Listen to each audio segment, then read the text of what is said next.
Gawin with Rana!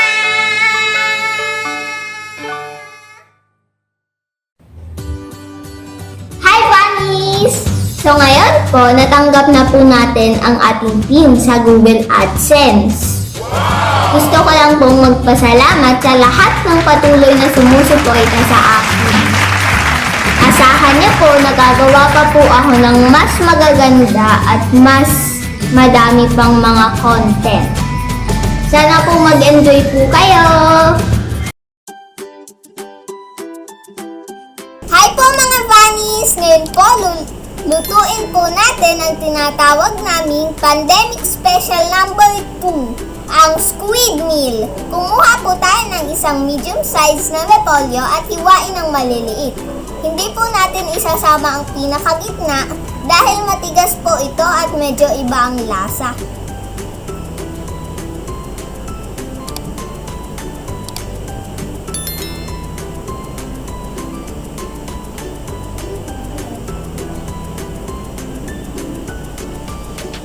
Maghiwa po tayo ng 2 medium sized na onion.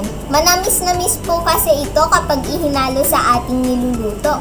Alisin po natin ang outer skin ng onion.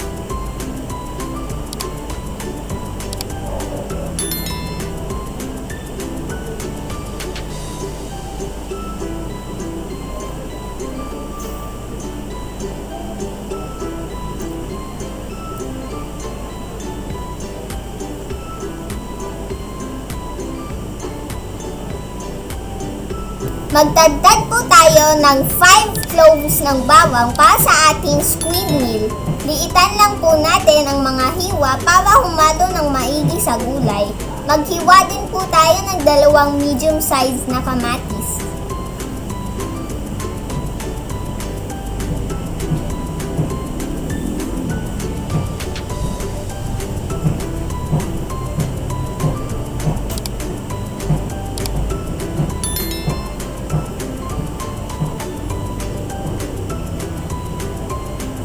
Alisin lahat ng mga buto ng kamatis bago hiwain ng pahaba. Ito po ang magbibigay ng asim sa ating putahe.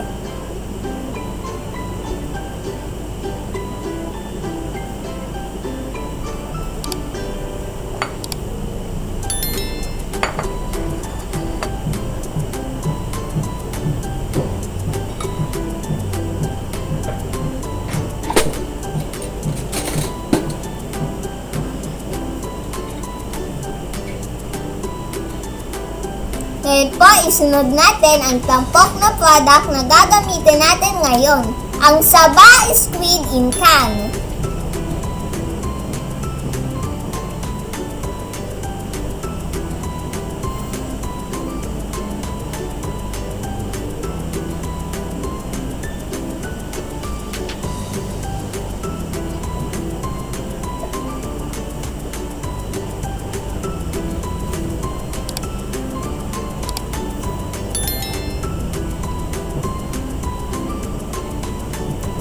$425 grams po ang gagamitin natin para 4 squids ang laman. May 2 variants po ito. May maanghang at may hindi maanghang. Itong hindi maanghang po ang gagamitin natin para pwede po sa akin.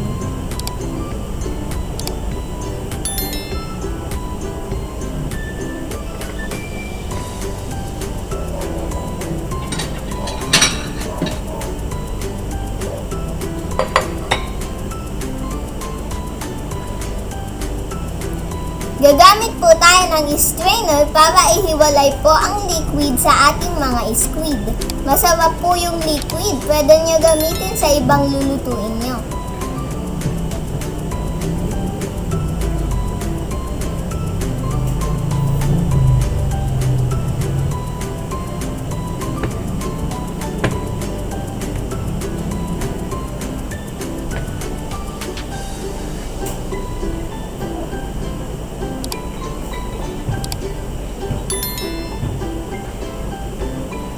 Ihahanay lang po natin ang mga squid sa studs o sangkalan.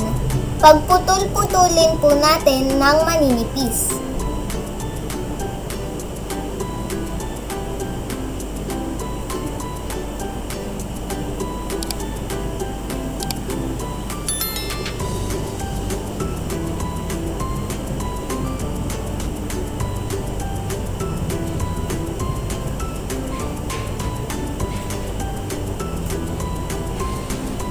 Kapag ready na ang mga ingredients, magpainit ng oil sa kawali.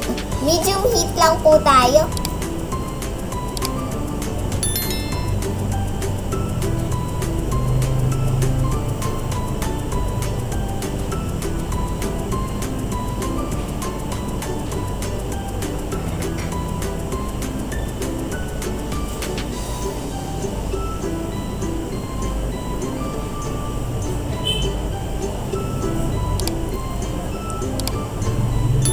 Then, isalang sa kawali ang ating pinagtad na repolyo. Lutuin po natin hanggang sa lumambot.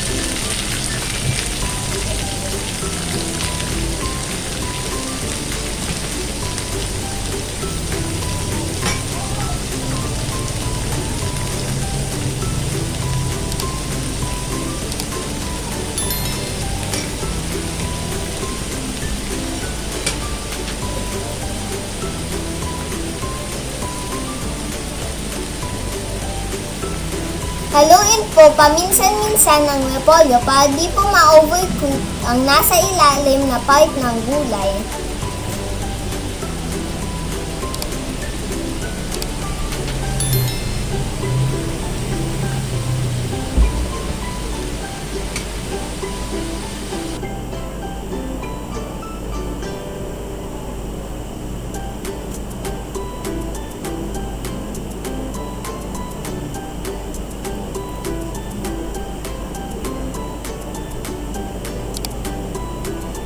Usually po, mga 5 minutes, okay na po ang ating repolyo basta nasa medium heat po ang ating apoy sa kalan.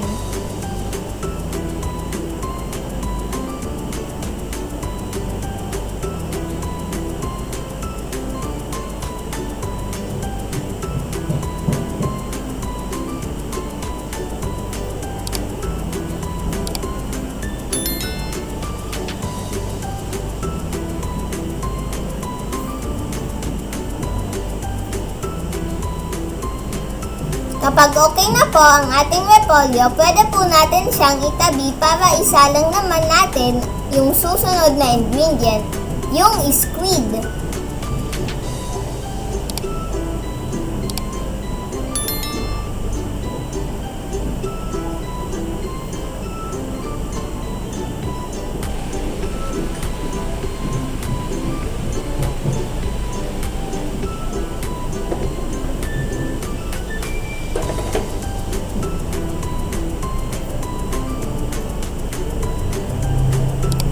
Magpainit lang po tayo ulit ng mantika.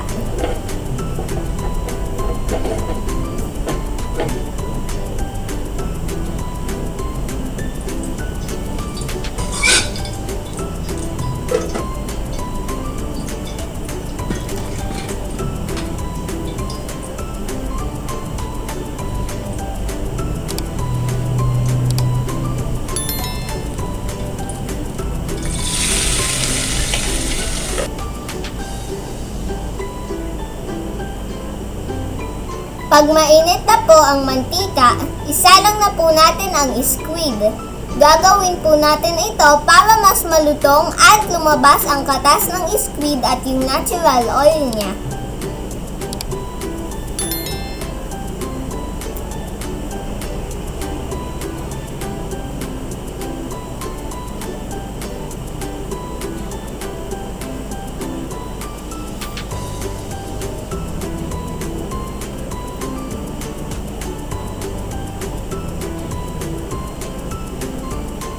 Kapag okay na po ang squid, isusunod na po natin ang paggisa ng bawang. Susundan po natin ang sibuyas at ang ating hiniwang kamatis.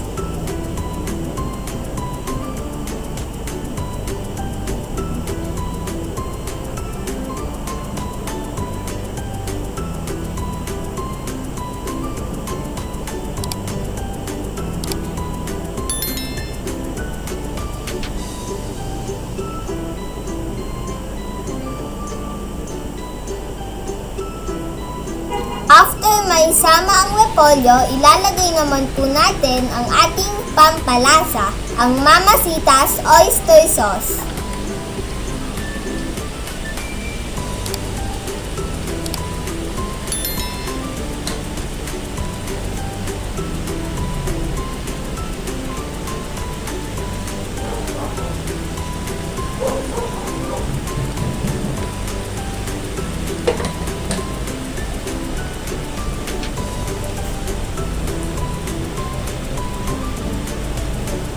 Malinamnam ito at may kaunting alat na.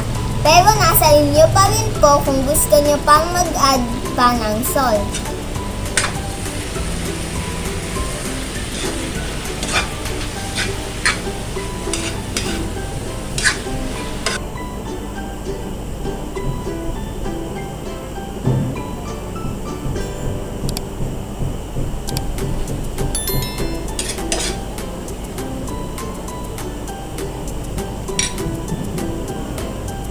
Haluin lang po nating maigi para pantay po ang ating oyster sauce sa ating gulay.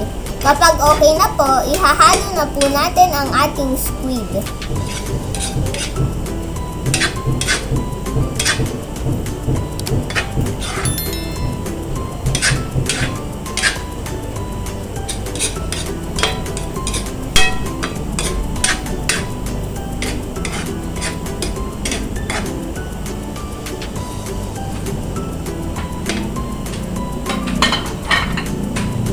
Dahil individually cook naman po ang ating mga ingredients, pwede na po nating ihango ang ating ulam after 2 minutes.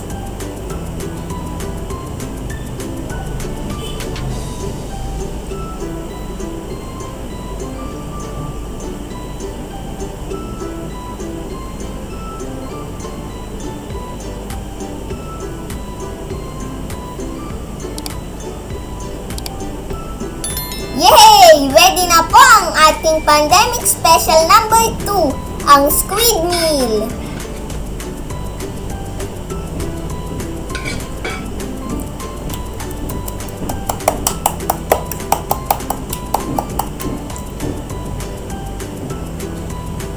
At sa mga gustong gayahin ng ating pandemic special number 2, ito po ang ating mga ingredients.